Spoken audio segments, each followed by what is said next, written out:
Buenos días, queridos amigos, hermanos, familia de la fe que nos siguen por este medio. Qué bueno poder estar una vez más con ustedes para compartir el mensaje de la palabra de Dios. Estamos todavía en el mes de enero del año 2023 y creo que es bueno tener ciertas recomendaciones para marchar bien, para caminar con paso firme, para tratar de cumplir nuestros propósitos de este año. Y a su vez, cuando nosotros hacemos bien las cosas, cuando aprendemos a decidir correctamente, cuando decidimos con la mente por sobre el corazón, por sobre el sentimiento, por sobre la emoción, con seguridad los resultados van a ser mucho mejores. Obviamente hay que pensarlo bien, hay que argumentar bien, no hay que tomar decisiones precipitadas, no hay nada mejor que tomar las decisiones buscando y procurando que esas traigan una consecuencia favorable, de beneficio para uno y obviamente para todos. Así que yo quiero compartirle en esta ocasión eh, un- una historia, ¿sí? Voy a tomar solo unos pocos versículos que son la parte final de esta historia. Una historia que nos enseña que nos enseña a nosotros eh, para poder descargarnos, para poder dejar atrás algunos aspectos que pueden terminar siendo un peso en nuestras vidas. En charlas pasadas de los días jueves, que lo hacemos desde nuestro rinconcito, que a propósito ya le vamos a cambiar. Dios permita que esta sea la última semana que estemos con la escenografía navideña y luego ya la vamos a cambiar para la nueva etapa del amor del mes de febrero y arrancaremos posiblemente desde la próxima semana. Digo, a veces nosotros venimos arrastrando ciertas cosas, ¿no? Y en una de las charlas anteriores que habíamos dado, dijimos que debemos mantener nuestros ojos puestos en Jesucristo, el autor y consumador de la fe, que es la meta, que es el objetivo de esta carrera de la vida, que no es una carrera de velocidad, no es una carrera de llegar primero, sino más bien de una carrera de saber correr para poder llegar. Así creo que quedaría mejor la determinación. Y obviamente digo, en la recomendación que se hace allá en Hebreos capítulo 12, dice que es bueno descargarse de todo y del pecado, ¿sí? Obviamente el pecado es un obstáculo, es un cáncer, es un fastidio, es una arma que lastima, etcétera, etcétera. Pero hay muchos pesos que no son pecado, ¿sí? Pero que también es necesario que nos despojemos. Así que yo quiero precisamente contarle para poder luego sugerirle, recomendarle, quitarnos este peso que muchas veces nos perjudica, no nos permite seguir, ¿sí?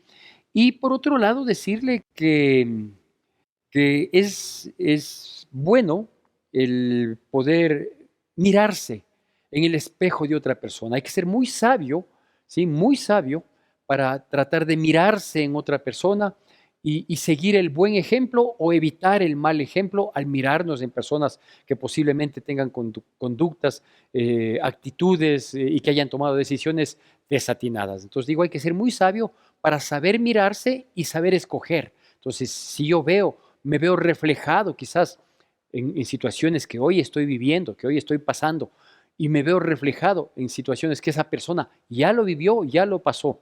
Eso me permite ver cuál podría ser, en un 99% de posibilidad, las consecuencias que yo voy a afrontar si es que sigo en esa condición, porque una persona en circunstancias similares ya lo vivió, ¿sí?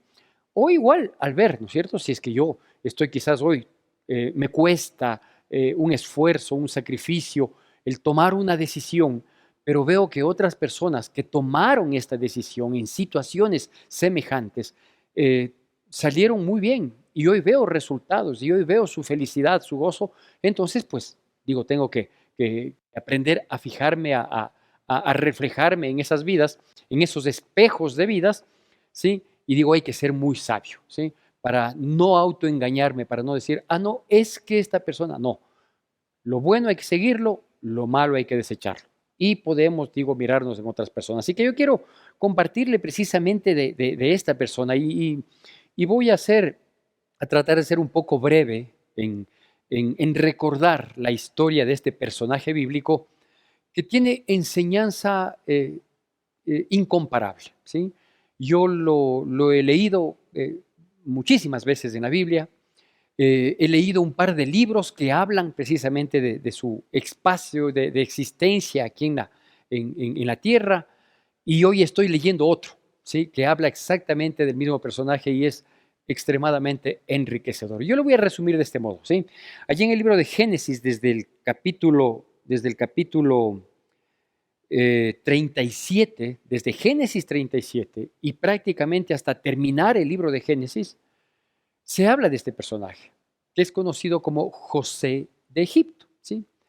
Y le recuerdo rápidamente porque quiero entrar en los puntos claves y en el texto bíblico que nos va a ilustrar para estos puntos. Este José de Egipto fue aquel muchacho hijo de Jacob, penúltimo hijo de Jacob, que fue junto con su hermano el último, Benjamín, hijos de la mujer que verdaderamente Jacob amaba, ¿sí? Los otros hijos fueron, por circunstancias propias de la vida de Jacob, que era un poquito engañador, un poquito suplantador, como su nombre así lo dice, eh, terminaron siendo enemigos de José, ¿sí? Y esa enemistad, esa molestia se vio aumentada cuando José, desde temprana edad, tuvo unos sueños que no eran sino sueños proféticos, es decir, unos sueños que vinieron de parte de Dios y que le anunciaban a él lo que en un momento de su vida habría de suceder, y que era que sus hermanos se iban a humillar o iban a estar bajo su dirección, bajo su sujeción en algún momento, ¿sí? Entonces, si por el solo hecho de ser un hijo mimado, por ser hijo de la mujer que verdaderamente amaba, Jacob, su padre, ya era antipático, ya les era antipático a los hermanos, mucho más cuando él tuvo un par de sueños que mostraban esta situación. A la primera oportunidad que tuvieron de deshacerse de él, así lo hicieron, ¿sí?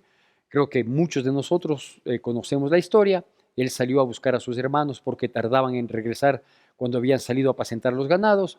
Él encuentra a sus hermanos y ellos ven la oportunidad propicia para deshacerse de él, ¿sí? Con varias intenciones. Primero pretenden meterle en una cisterna y dejarle ahí, luego dicen, no, mejor saquémosle, y a la postre terminan vendiéndole a unos mercaderes madianitas para que sea llevado a Egipto, ¿sí? Y ellos justificaron la desaparición de su hermano llevando su vestidito claramente identificable, un vestido de colores, manchándolo de sangre, habiendo sacrificado un animalito. Y esa fue la respuesta y, entre comillas, consolación que dieron a su padre. Dijimos, ¿reconoces este vestido? Sí, es de mi hijo José. Dice, pues parece que alguna bestia le atacó y este es el resultado, ¿sí? Ese tiempo de amargura de Jacob, que aparentemente nunca tuvo consolación, ¿sí? Terminó muy bien. Sin embargo, la historia que le tocó vivir a José en Egipto fue una historia por demás trágica.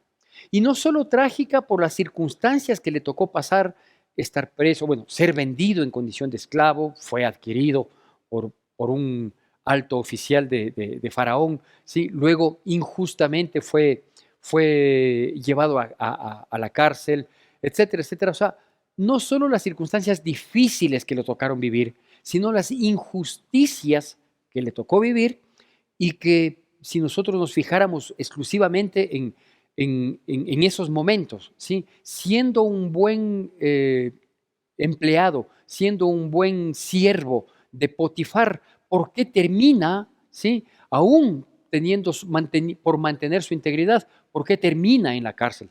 Entonces, hay veces que nosotros en la vida nos detenemos en ese tipo de cosas, ¿no? O sea, ¿por qué pasa esto? Y no miramos las cosas en el contexto. Si bien no podemos avisorar el porqué de las situaciones, pero a veces nos detenemos en eso, ¿no? Pero si justo hoy hice bien y justo hoy me pasa lo malo, ¿sí? Bueno, pero esa es una circunscripción demasiado limitada, demasiado corta. Uno tiene que tratar de abrir su perspectiva de vida, ¿sí? Para eso es bueno tener una buena memoria y sana, ¿sí? Porque yo debo recordar, por ejemplo, que he hecho mal antes y reconocer, ¿sí? Si mi memoria es sana, reconocer que no solo sí hice mal, no, sí hice mal y causé mucho perjuicio, y quizás lo que hoy estoy viviendo, sí, es una corrección de aquella actitud que en aquel momento fue arraigada inclusive, ¿no? Entonces digo, es necesario tener siempre esta perspectiva un poquito más amplia para no atormentarnos con una injusticia, con un revés que puede haber en la vida, y más bien tratar de continuar, seguir sabiendo que algún propósito bueno se sacará de tal o cual adversidad que uno pasa. Injusticia directamente. Bueno, en este sentido, digo, todos nosotros conocemos, ¿no?, la vida de José, vendido por sus hermanos, fue en calidad de esclavo a Egipto, ahí fue comprado por un oficial de Faraón, a quien le fue un gran siervo, muy diligente, muy trabajador, muy dispuesto, y que fue acosado por la esposa, y ante su negativa, ¿sí?, la esposa crea un falso panorama que le termina llevando a la cárcel a José, en donde una vez más José fue un gran preso al punto que él era el encargado de la cárcel. No era una cárcel común, era la cárcel de los empleados de Faraón, en donde habían caído un panadero y un copero por alguna razón del momento, y ellos tuvieron unos sueños que fueron inquietados. Una vez más se manifiesta este don en, en José, que termina cumpliéndose, ¿sí?, la interpretación de sueños que termina cumpliéndose. El panadero fue llevado a la horca y el copero fue restituido a su trabajo, ambos dentro de los 3 días, por todo lo que había implicado el sueño. Él sale de la cárcel después de una vida de injusticia, de una vida de quebranto, ¿sí? Interpreta, perdón, los sueños de que tenía Faraón y que nadie lo pudo hacer, que esa condición en aquel momento de su vida no la tenía absolutamente nadie, y termina, como todos conocemos, siendo el segundo a bordo de Faraón. Pero bueno, la historia no termina ahí.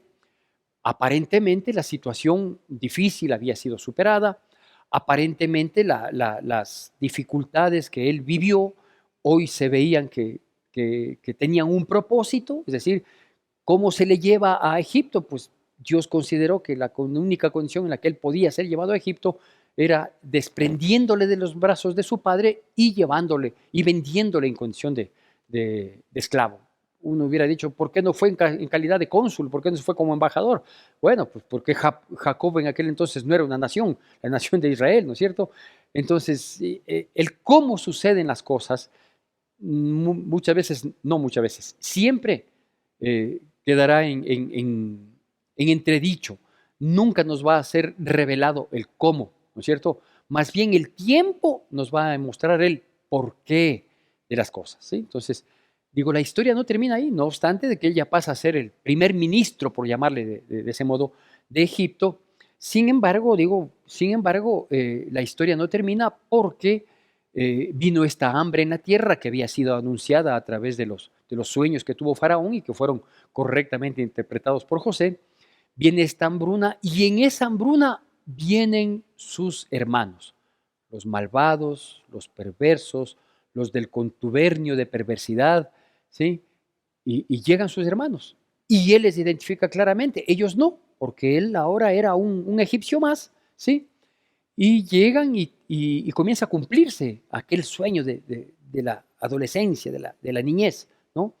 Ellos terminan postrándose para pedir que por favor se les venda alimentos y poder regresar con esos alimentos a la casa de su anciano padre ya para aquel entonces, no solo por la edad que tuvo, sino por el desgaste de la vida, extrañando a su hijo, y todo ese ir y venir, ¿no? Que ellos llegan, cargan el trigo que habían adquirido y se les devuelve el dinero camufladamente, en fin, todo el ir y venir de ellos, hasta la presión a la que se vio sometido Judá, uno de sus hermanos, porque quedó en prenda hasta que le traigan a Benjamín, y etcétera, etcétera. Y en esas circunstancias llegamos a esto. Génesis capítulo 45, versículos del 1 al 8. Génesis capítulo 45, versículos del 1 al 8. La palabra de Dios dice así: no podía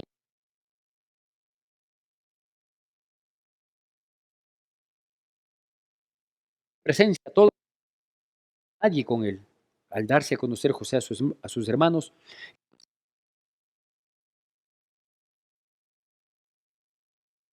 Faraón. Y dijo José a sus hermanos, yo soy José, ¿vieron mi padre? Y sus hermanos no pudieron responderle porque estaban turbados delante de él. Entonces dijo José, acercaron y él les dijo, yo soy José vuestro hermano, el que vendisteis para Egipto.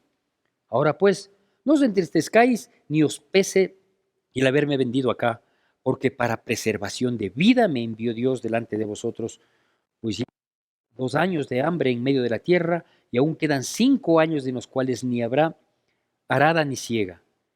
Y Dios me envió delante de vosotros para posteridad sobre la tierra y para daros vida por medio de gran liberación.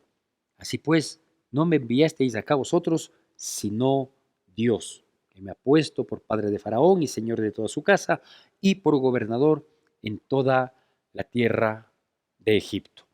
Mire, si fue difícil la vida de José, en estas circunstancias que rápidamente me he permitido recordarle, yo le invito para que lea, ¿no? Desde el capítulo 37 del libro de Génesis, la historia apasionante que implica la vida de este hombre de Dios, de este José de Egipto. Digo, si bien fue difícil, si bien fue dura, podríamos especular mucho porque somos personas, somos seres emocionales, sentimentales, digo, podríamos especular mucho al respecto y darnos cuenta de todo el sufrimiento que eso implicó. O sea, no es que porque hoy era el primer ministro de Egipto, ya todo se le había olvidado y todo quedó atrás y no es así, ¿no? Sino que más bien la situación revivió cuando vuelve a ver a sus hermanos. Ahora ellos viniendo a suplicar que se les venda alimentos ante una hambruna grandísima de toda la tierra conocida de entonces. Y digo, fue volver a sacar a flote el dolor, el quebranto, no sé si la ira, la indignación, lágrimas de molestia o lágrimas mezcladas con gratitud de volver a verles, no tengo idea. Lo que sí sé es que cuando uno viene arrastrando cosas del pasado, dolores, amarguras, quebrantos, situaciones que en un momento generaron hasta deseo de venganza y a lo mejor se aplacaron algo por el tiempo, no porque se haya cumplido, gracias a Dios. Pero digo, a veces venimos arrastrando tantas cosas que quisiéramos olvidar y que nunca más acordarnos de ellas. Pero hay algún evento, hay alguna situación, volvemos a ver a una persona, volvemos a reencontrarnos, alguien nos hace acuerdo de tal o cual modo, nos menciona y saca a flote eso, ese dolor, esa tristeza, esa frustración. Y aunque pudieran pasar muchos años entre lo acontecido y el recuerdo que se actualiza, que se vuelve vigente, la situación es fuerte. ¿Sabe qué hizo José y qué es la primera recomendación que yo le quiero dejar? ¿Sí? Dice que él lloró a gritos porque ya no pudo sostenerse más. Primera recomendación, desahóguese. Si hay algo que le atormenta, que le molesta, que le fastidia, que viene arrastrando, que no le deja la paz, que no sé qué, llore, llore, desahóguese. Póngase a orar y dígale a Dios, Dios mío, yo no puedo más con esto. Desahogo. Es lo primero que hizo José. La otra cosa que él también hizo es darse a conocer a sus hermanos. ¿Sí? Y les dijo, yo soy José, el que ustedes vendieron para Egipto. ¿Sí? O sea, no es que tampoco dijo me voy a hacer el loco. No, no. Hay una realidad que pasó. Hay una situación que dolió. Hay una molestia que en su momento sangró. ¿Sí? Hay un golpe que terminó doliendo. ¿Sí? Entonces, ¿qué es lo que hay que hacer? Pues hay que enfrentar la situación.